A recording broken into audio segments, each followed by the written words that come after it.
एक ही मोहल्ले में देवरानी जेठानी रहा करती थी। क्योंकि निशा गरीब थी, इसलिए उसकी अमीर जेठानी सपना उसे हमेशा नीचा दिखाने की कोशिश में लगी रहती थी। ऐसे ही एक दिन, माँ, बहुत भूख लग रही है और रोज की तरह आज भी तुमने सिर्फ रोटी ही बनाई है।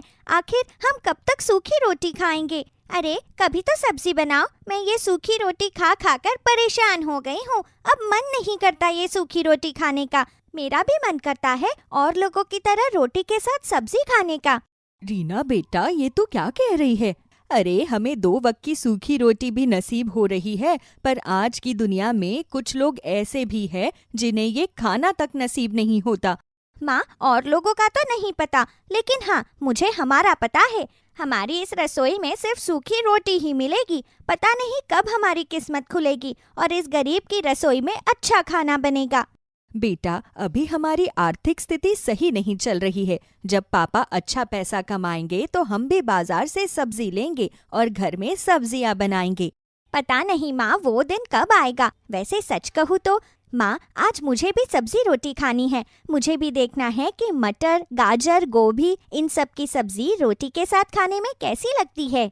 खाने को लेकर रीना अपनी माँ से शिकायतें कर रही होती है कि तभी वहाँ निशा का भतीजा यानी कि सपना का बेटा गोलू निशा के घर आता है और रीना से कहता है, रीना, अगर तुझे रोटी सब्जी खानी है तो तू मेरे घर से सब्जी ले आया कर। वैसे भी मेरे घर में तो हमेशा सब्जी बनती है। कई बार तो इतनी सारी सब्जी बच जाती है कि माँ उसे फेंक देती है। आगे से वो सब्जी फेंकी जाए, इससे अच्छा है तू हमारे घर से सब्जी ले आया कर और उसे रोटी के साथ खा लिया कर। क्यों चाची जी, सही कहा ना? माँ, बड़ी माँ कितनी अमीर है। उनके पास इतना खाना है कि वो फेंक रही है। फिर हम इतने गरीब क्यों है? बड़ी माँ में और हम में इतना फर्क क्यों? आखिर भगवान ने ये अमीर गरीब क्यों बनाया है? रीना बेटा, मेरे पास तेरे सवालों का कोई जवाब नहीं है। आज मैं तेरे सवालों के आगे निशब्द हूँ। रीना, तू क्यों हमेशा चाची को परेशान करती रहती है? चल, आज तू मेरे घर चल। मैं तुझे अपने घर से सब्जी ला कर दूंगा और तू उसे आराम से खाइयो। लेकिन भैया, मैं... अरे तू चल ना। गोलू रीना को जबरदस्ती अपने साथ अपने घर ले जाता है और उसे रसोई से थोड़ी सी सब्जी लाकर देता है, जिसे रीना बड़े ही मजे के साथ खाती है।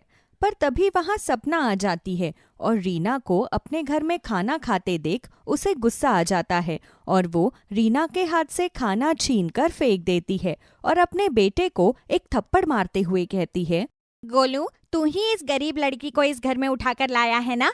कितनी बार मैंने तुझे बोला है, ये गरीब तेरी बहन नहीं है। इस गरीब में और हम में बहुत फर्क है। फिर तू इसे हमारे घर पर क्यों लेकर आया? और लड़की तू, तेरी हिम्मत कैसे हुई मेरे घर में आकर मेरे ही घर का खाना खाने की? क्या तू अपनी औकात भूल गई है या तेरी माँ ने तुझे कुछ सिखाया नहीं? माँ, अगर आपको ज्यादा गुस्सा आ रहा है तो आप एक थप्पड़ मुझे और मार लो, पर रीना को कुछ मत बोलो। इसमें उसकी कोई गलती नहीं है। अरे वो बेचारी तो घर में आ भी नहीं रही थी, लेकिन मैं ही नहीं माना और इसको घर ले आया। चुप कर तू, बहुत भाई बहन का रिश्ता निभाता है। और तू गरीब कहीं की, निकल और भाग यहाँ से। इतना बोलकर सपना रीना का हाथ पकड़कर उसे खींचते हुए घर से बाहर कर देती है और घर का दरवाजा बंद कर लेती है। रीना रोती हुई अपने घर जाती है और सारी बात अपनी माँ को बताती है। माँ, बड़ी माँ बहुत गंदी है। उन्होंने गोलू भैया को मारा, मेरे हाथ से खाना छीन के फेंक दिया और मुझे अपने घर से धक्के मारकर निकाल दिया। माँ, बड़ी माँ हमारे साथ ऐसा बर्ताव क्यों करती है? क्योंकि बेटा, हम गरीब हैं और हम कभी उनकी बराबरी नहीं कर सकते। अब तो चुप हो जा, मैं तेरे पापा से बोलूंगी और मैं अपने हाथों से तुझे सब्जी बनाकर खिलाऊंगी एक दिन। माँ, क्या गरीब होना पाप है? नहीं मेरी बच्ची, गरीब होना पाप नहीं है। निशा इतनी ज्यादा गरीब थी कि उसके घर में सादे चावल और रोटी के अलावा कुछ नहीं बनता। कई बार तो ऐसा होता कि निशा खुद भूखी रहकर अपनी बेटी को खाना देती, तो वहीं दूसरी ओर सपना खाना फेंकना मंजूर करती थी, पर अपनी गरीब देवरानी को देना नहीं। समय यूं ही गुजरता है। ऐसे ही एक दिन गोलू अपनी गरीब बहन के साथ गली में खेल रहा होता है और सपना की नज़र गोलू और रीना पर पड़ती है और तभी वहां जाकर सपना रीना को एक थप्पड़ लगा देती है और अपने बेटे का हाथ पकड़कर उसे डांटने लगती है। तू सुधरेगा नहीं ना? मैंने तुझे कितनी बार बोला है, इस गरीब से दूर रहा कर। क्या गली में तेरे और दोस्त नहीं है या तेरे स्कूल के दोस्त मर गए हैं? हमारे और भी अमीर अमीर यार दोस्त है, तो उनके साथ क्यों नहीं उठता बैठता? क्यों अपनी इस गरीब बहन पर अपना प्यार लुटाता रहता है? क्योंकि माँ, रीना मेरी बहन है। अमीर गरीब जैसी चीज को आप और चाची मानती होंगी, हम भाई बहन नहीं। इन गरीबों के साथ रहकर बहुत बोलने लगा है तू। जानता भी है, जब से वो गरीब तेरी चाची हमारी जिंदगी में आई, हमारे साथ सब कुछ उल्टा होने लगा। तभी तो सास ससुर के खत्म होने के बाद मैंने सबसे पहले तेरी उस गरीब चाची को खुद से दूर किया। और देखो, इतने साल हो गए, आज तक दोनों पति पत्नी अपनी बेटी को 2 वक्त का सही से खाना तक नहीं खिला सके। यहाँ मेरी रसोई में 56 भोग बनते हैं, तो वहीं उसकी रसोई में 1 वक्त का खाना। सपना अपने बेटे को डांटने के साथ साथ अपनी देवरानी और उसकी बेटी को ताने देकर चली जाती है। पर अपनी माँ की डांट सुनकर गोलू बहुत नाराज होता है और सपना गोलू को मनाने के लिए white sauce pasta, pizza, momos जैसी चीज घर में बनाती है, जिसकी खुशबू रीना के नाक तक पहुँचती है। और रीना अपनी माँ से कहती है, माँ, लगता है आज फिर बड़ी माँ की रसोई में कुछ अच्छा बन रहा है। रीना, मैंने तुझे कितनी बार बोला है, बड़ी माँ की रसोई पर ध्यान मत दिया कर। देख, अपने घर की रसोई में भी चावल तैयार है, अब जल्दी से नमक डाल, पानी डाल और खा ले चावल। मुझे नहीं खाना अपनी घर की रसोई का खाना, क्योंकि अपनी घर की रसोई में खाने के नाम पर सिर्फ 2 चीज बनती है, रोटी और चावल। मुझे भूखे रहने दो, नहीं खाना मुझे खाना।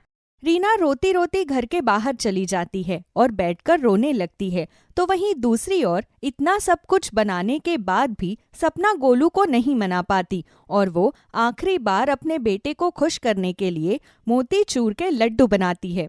पर तभी उसे गोलू के बाहर जाने की आवाज सुनाई देती है और वो जलता हुआ चूल्हा छोड़कर बाहर आती है, जहां वो फिर से दोनों भाई बहन को एक साथ देखती है। ये लड़का नहीं सुधरने वाला। मुझे लगता है कि अब मुझे यहाँ से घर खाली करके ही जाना पड़ेगा। अभी जाकर मैं गोलू के पापा से बात करती हूँ।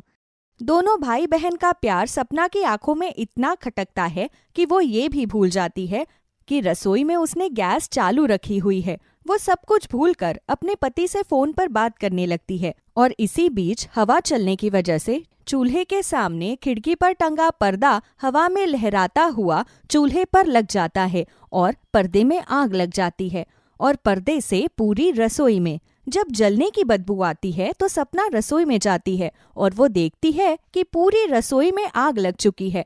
अब सपना भी रसोई में फंस जाती है। कोई बचाओ, कोई मेरी आवाज सुन रहा है? मेरे रसोई में आग लग गई है, मैं फंस चुकी हूँ, प्लीज कोई मेरी मदद करो। गोलू भैया, ये तो बड़ी माँ की आवाज है। लगता है वो किसी मुसीबत में है, वो चिल्ला रही है। चलो आपके घर चलते हैं। मुझे नहीं जाना उस घर में जिस घर की रसोई में मेरी बहन के लिए खाना ना बने। भैया, बात को समझो, बड़ी माँ मुसीबत में है। माँ, जल्दी बाहर आओ, देखो बड़ी माँ मुसीबत में है, मुझे उनकी चिल्लाने की आवाज सुनाई दे रही है। रीना की बात सुनकर निशा, जो अपनी बेटी के लिए खाना बना रही होती है, वो अपने घर के मिट्टी के चूल्हे पर पानी गिरा देती है और चूल्हा बंद करके भागती हुई अपनी जेठानी के घर जाती है, जहां वो देखती है कि रसोई में आग लग चुकी है और उसकी जेठानी आग में फंसी हुई है। अब जल्दी से निशा पास में रखा कंबल उठाकर रसोई में जाती है और बड़ी मुश्किलों से अपनी जेठानी को बचाकर बाहर लाती है और उन्हें पीने के लिए पानी देती है। दीदी, आप ठीक तो है ना? रसोई में आग कैसे लगी? निशा, मैंने तुम्हारे साथ इतना बुरा किया, तुम्हें जलील किया, तुम्हारा खाना फेंका, तुम्हारी बेटी पर हाथ उठाया और आज जब मैं मुसीबत में पड़ी तो तुमने अपनी जान जोखिम में डालकर मेरी जान बचाई। दीदी, ये सब तो बस नाराजगी है और हम दोनों तो देवरानी जेठानी हैं। अगर मैं आपकी मदद नहीं करूंगी तो कौन करेगा? और भूल जाइए जो कुछ भी आपने मेरे साथ किया है। बस भगवान का शुक्रिया अदा कीजिए कि आपकी जान बच गई। नहीं निशा, मैं नहीं भूल सकती कि मैंने तुम्हारे साथ क्या किया है। अपनी जेठानी को माफ कर दो। इस अमीरी के घमंड में मैं अंधी हो गई थी, पागल हो गई थी, जो मैंने तुम्हारे साथ इतना बुरा सलूक किया। प्लीज मुझे माफ कर दो, मुझे अपनी गलती का एहसास हो चुका है। और रीना बेटा, तुम्हें अच्छा खाना खाना था ना? तुम्हें अमीर घर की रसोई का खाना टेस्ट करना है ना?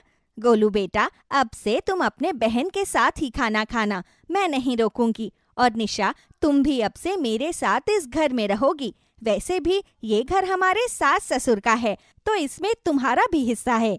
दीदी, आप हम पर बहुत बड़ा एहसान कर रही है। निशा, एहसान तो तुमने मुझ पर किया है, मेरी जान बचाकर। मैं तो बस तुम्हें तुम्हारा हिस्सा दे रही हूँ। उस दिन दोनों देवरानी जेठानी के बीच की कड़वाहट पूरी तरह से खत्म हो जाती है और उन दोनों के बीच का अमीर गरीबों का फासला भी मिट जाता है। पूनम, और कितना समय लगाओगी? जरा जल्दी करो, हमें पहुंचना भी है। 5 तो तुमने यहीं बजा दिए हैं, सब तुम्हारा नीचे इंतजार कर रहे हैं। अब चलो। अरे बाबा, बस हो गई तैयार, मुझे बस 10 मिनट दो, मैं जल्दी से बाल बना लेती हूँ। चूहे की पूंछ जैसे तुम्हारे बाल है, इन्हें बनाने में भी तुम्हें 10 मिनट लगेंगे? अच्छा मजाक कर लेती हो यार। 5 मिनट में नीचे आओ, वरना हम सब तुम्हें छोड़कर चले जाएंगे। इतना कहकर पूनम का पति अशोक नीचे हॉल में आ जाता है। अपने पति अशोक की बात सुन पूनम गुस्से से तिलमिला जाती है। आखिरकार ये खुद को समझते क्या है? अरे दुनिया में एक मैं ही तो इकलौती औरत नहीं हूँ जिसके इतने छोटे बाल है। इतनी बड़ी बड़ी हीरोइनों के भी तो इतने से बाल होते हैं, लेकिन फिर भी वो इन्हें पसंद आती है। इन्हें तो मैं शाम को बताऊंगी। पूनम जल्दी से अपने बालों को कंघी करती है और हॉल में आ जाती है। इसके बाद अब पूरा परिवार अशोक के छोटे भाई नीरज के लिए लड़की देखने जाता है। बहन जी, आप भी अभी अपनी बेटी को बुला लीजिए। जी, मैं अभी उसे बुलाकर लाती हूँ। इतना कहकर ममता अपनी बेटी कोमल को हॉल में लेकर आ जाती है। कोमल रंग से काली थी, लेकिन कोमल के लंबे घने बाल पूरे परिवार को अपनी तरफ पल भर में ही आकर्षित कर लेते हैं। अरे वाह बहन जी, आपकी बेटी के बाल तो बड़े ही लंबे हैं। इसके ये लंबे बाल कितने सुंदर लग रहे हैं। मेरी बेटी की सुंदरता इसके बालों से झलकती है। नीरज बेटा, तुम्हें कोमल कैसी लगी? माँ, आप लोगों की तरह मुझे भी कोमल पसंद है, और उससे ज्यादा कोमल के लंबे काले घने बाल, और मुझे इस रिश्ते में कोई एतराज नहीं है। वैसे एक बात तो माननी पड़ेगी, हमारे पूरे मोहल्ले और पूरे खानदान में किसी के इतने लंबे बाल नहीं है जितने कोमल के हैं। कोमल, सच में तुम्हारे बाल बड़े ही सुंदर हैं। अपने सामने सभी को कोमल के इतने लंबे बालों की तारीफ करता देख पूनम मन ही मन जलने लगती है। ये लोग इसकी लंबी बालों की तारीफ तो ऐसे कर रहे हैं जैसे इसके बालों में हीरे जड़े हो। अगर इसके बालों को छोड़कर देखा जाए तो इसके अंदर कोई भी तो खास बात नहीं है। भले ही मेरे बाल इसके बालों से बहुत छोटे हैं, लेकिन सुंदर तो मैं इससे लाख गुना ज्यादा हूँ। अपने पूरे खानदान की सबसे सुंदर बहू होने का घमंड जो है मुझे। पूनम मन ही मन अपने गोरे रंग पर घमंड कर रही थी। वही पूनम के ससुराल वाले कोमल को शगुन देकर कोमल और नीरज का रिश्ता पक्का कर देते हैं और सिर्फ महीने भर में ही कोमल की नीरज से शादी हो जाती है और आखिरकार पूनम की लंबे बालों वाली काली देवरानी उसके ससुराल आ ही जाती है। अरे माधवी बहन, मैंने तो बस सुना था कि तुम्हारी छोटी बहू के बाल उसके घुटनों से भी लंबे हैं। मुझे तो लगा कि ये सब मजाक है। भला आज के जमाने में भी किसी लड़की के इतने लंबे बाल हो सकते हैं क्या? लेकिन अब जब खुद मैं तुम्हारी बहू को अपनी आंखों से देख रही हूँ, तब जाकर मुझे यकीन हो रहा है। तुम्हारी बहू रंग रूप से भले ही काली है, लेकिन इसकी सुंदरता तो इसके लंबे काले घने बालों में है। क्यों पूनम बहू, सही कहा ना मैंने? वैसे माधवी, मैं कब से एक बात सोच रही थी। तुम्हारी एक बहू के बाल इतने लंबे और एक बहू के बाल इतने छोटे। कल को कहीं इसी चीज को लेकर तुम्हारी दोनों बहुओं में तू मैं ना हो जाए।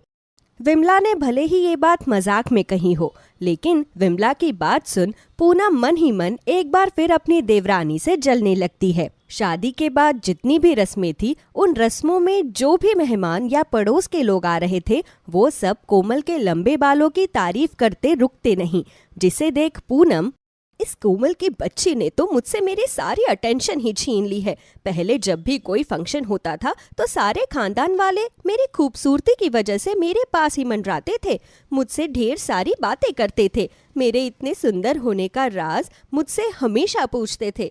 लेकिन अब देखो, मुझे तो कोई नमस्ते तक नहीं कर रहा है, और अगर किसी के पास जा रही हूँ तो वो तो बस इस कोमल की ही बातें कर रहे हैं। ये सब सिर्फ इसके लंबे बालों की वजह से हो रहा है। अगर मेरे भी बाल ऐसे होते तो आज ये अटेंशन इस काली कलूटी को नहीं बल्कि मुझे मिलती। कोमल की शादी को कुछ महीने गुजर जाते हैं, लेकिन इन कुछ महीनों में एक भी ऐसा दिन नहीं गया था जिस दिन किसी ने कोमल के लंबे बालों की तारीफ नहीं की हो।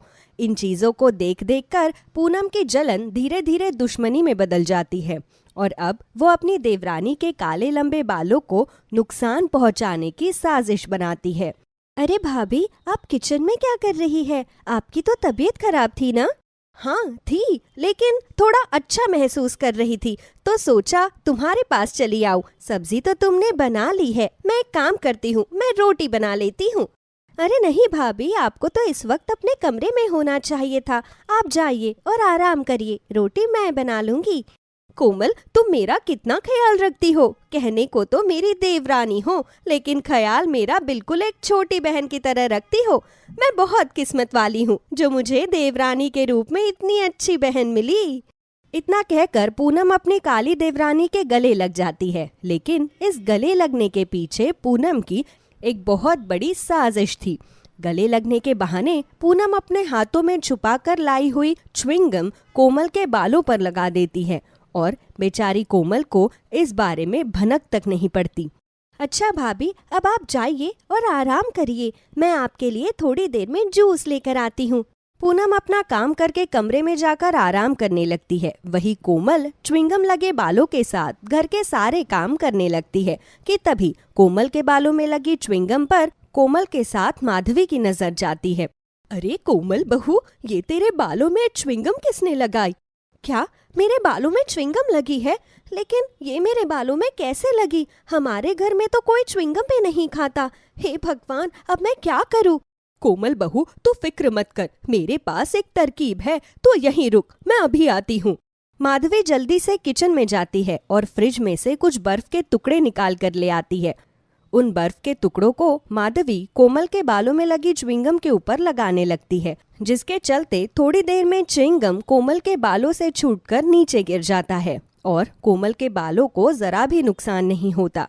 देखा बहू, च्युइंगम भी निकल गई और हमें तेरे बालों को काटना भी नहीं पड़ा। थैंक यू माँ जी, वरना मैं तो बहुत ज्यादा परेशान हो गई थी। पूनम ये सब अपने कमरे से देख रही होती है, जिसे देख पूनम का गुस्सा तो अब 7वें आसमान पर पहुंच चुका था। ये साजिश तो मिट्टी में मिल गई, लेकिन मेरी अगली साजिश जरूर अपना कमाल दिखाएगी। पूनम कोमल के बालों को नुकसान पहुंचाने के लिए कोमल के शैम्पू में हेयर रिमूवर क्रीम मिला देती है, जिसके चलते अब जब भी कोमल शैम्पू करती तो उसके सिर से ढेर सारे बाल झड़ने लगे थे। माँ जी देखिए ना, आजकल मेरे बाल कितने ज्यादा टूट रहे हैं, मैंने तो शैम्पू भी नहीं बदला है। बहू, मौसम का भी फर्क पड़ता है, तू फिक्र मत कर, अब से तू बालों में शैम्पू मत लगाया कर। मैं तुझे कुछ जड़ी बूटी बताऊंगी, उससे अपने बालों को धोया कर, बाल साफ भी हो जाएंगे और ज्यादा मजबूत भी बनेंगे।